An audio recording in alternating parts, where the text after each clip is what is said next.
دا ناظره والا منگ تدا سے دا کم درجے معلومیگی خدا اللہ پا نظر کے اگورا چی دا ناظره والا کم مقام دے.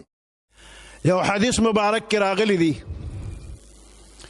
چی چا پا ناظره قرآن ویلے دے او دے 200 آیات روزانہ تلاوت کئی او دے وفات شی نو دے خو خدای بخلی دے خدا دا قبر چاپیر او گناہگار ملی دا پا سفارش اللہ بخلی دی. نو که ناظره والا تاسو ته کمې درجې ښکاري نو د الله په نظر کې خو هغه دومره اوچت دی چې ګاونډیان یې بخښلی کېږي چې دله به یې کم مقام ورکړي وي. او که لږه خواري دې نوره هم وکړله او دا قرآن دې په یاد که حافظ شوې نو دا درجه به دې نوره هم اوچته شي.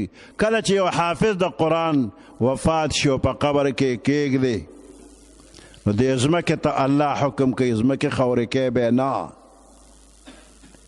نو ځمکه وایي څنګه به یې خورې کومه ستا قرآن یې سینه کې پروت دی خورې کولی نشم.